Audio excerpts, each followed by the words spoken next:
Friends, आज की video में हम देखेंगे कि धनतेरस के दिन जो झाड़ू हम खरीद के लाते हैं उनका पूजन कैसे किया जाता है। तो धनतेरस के दिन सभी लोग झाड़ू जरूर खरीद के लाते हैं। आप कोई भी झाड़ू खरीद सकते हैं, सीख वाली झाड़ू, फूल झाड़ू या नारियल की झाड़ू, कोई भी झाड़ू आप ले सकते हैं। बस ध्यान रखिएगा कि प्लास्टिक की झाड़ू हमें धनतेरस के दिन नहीं लेनी है। हाँ, जो हम फूल झाड़ू लाए हैं या कोई भी झाड़ू लाए हैं उसका जो हैंडल है वो प्लास्टिक का या लोहे का हो सकता है, लेकिन जो फर है वो लकड़ी के नेचुरल ही होने चाहिए। जो घास वाले फर होते हैं ना, वही होने चाहिए। तो इस तरह के हम झाड़ू ले आएंगे। घर में लाने के बाद झाड़ू का पूजन किया जाता है। देखिए, दिवाली जो है लक्ष्मी जी का त्योहार होता है और झाड़ू लक्ष्मी जी का ही स्वरूप होते हैं।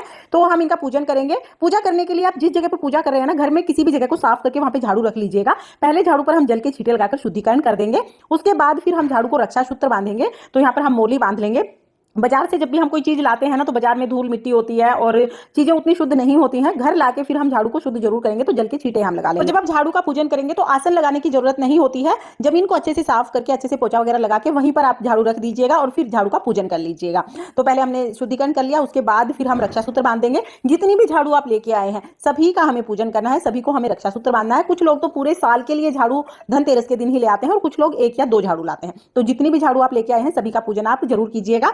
अब रक्षा सूत्र बांधने के बाद फिर हम तिलक कर देंगे। तो झाड़ू को हम लक्ष्मी जी का ही स्वरूप मानते हैं। झाड़ू पर हम रोली से तिलक करेंगे। उसके बाद फिर हम हल्दी से भी तिलक करेंगे। लक्ष्मी जी के पूजन में हल्दी का बहुत महत्व होता है, तो हल्दी के से भी आप जरूर पूजन कीजिएगा।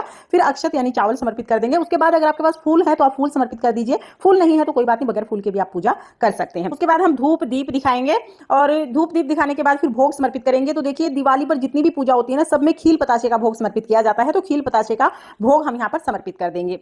आप सुबह जब घर में पूजा करते हैं रोजाना मंदिर में, तो उस समय पर भी झाड़ू साइड में रख के वहां पर भी आप झाड़ू का पूजन कर सकते हैं।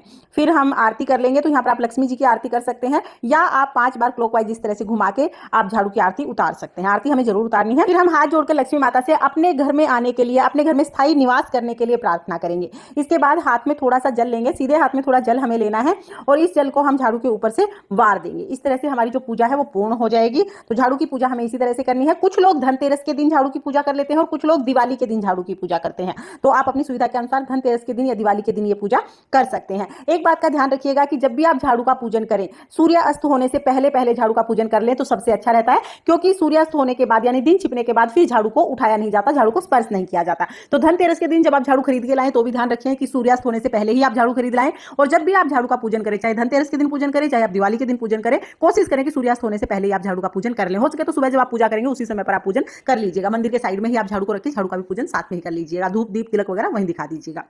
तो इस तरह से हम पूजन करते हैं। अब देखिए, ये जो झाड़ू है जो आप धनतेरस को लेके आए हैं, इनका पूजन चाहे आप धनतेरस को करें चाहे आप दिवाली के दिन करें, लेकिन इन झाड़ू को दिवाली के बाद ही यूज करना है। दिवाली पर इन्हें यूज नहीं करना है। जो आपके पास पहले से झाड़ू है उसको आप यूज करते रहिएगा। अब बात आती है कि बहुत से सवाल आते हैं कि आप जो पुरानी झाड़ू है उसको कब बाहर निकालें, यानी पुरानी झाड़ू कब फेंक। तो देखिए, जब झाड़ू पुरानी हो जाती है, टूट जाती है, तो उस समय पर वो सफाई करने योग्य नहीं रहती है, तो उस झाड़ू को फिर हमें बाहर निकालना पड़ता है, फेंकना पड़ता है। तो आप ध्यान रखिए कि गुरुवार को और शुक्रवार को आपको झाड़ू घर से बाहर नहीं निकालनी है, झाड़ू को नहीं फेंकना है, क्योंकि ये लक्ष्मी जी के दिन होते हैं। अगर आपकी झाड़ू पुरानी हो गई है या टूट गई है तो आप उसे शनिवार या अमावस्या के दिन बाहर निकाल सकते हैं। शनिवार या अमावस्या के दिन आप उसको चेंज कर सकते हैं। इसके साथ ही हमेशा ध्यान रखना चाहिए कि घर में हमेशा झाड़ू को छुपा के रखना चाहिए, ऐसे खुले में झाड़ू को नहीं रखना चाहिए। और झाड़ू को खड़ा कभी नहीं रखते हैं, झाड़ू को लिटा के रखते हैं। साथ ही झाड़ू को कभी भी पैर नहीं लगाते हैं, यानी ठोकर कभी नहीं मारते। अगर गलती से ठोकर लग भी जाए तो तुरंत क्षमा याचना कर लेते हैं, तुरंत चुचकार लेते हैं, क्योंकि झाड़ू माता लक्ष्मी का स्वरूप है और झाड़ू से ही हमारे घर में बरकत आती है।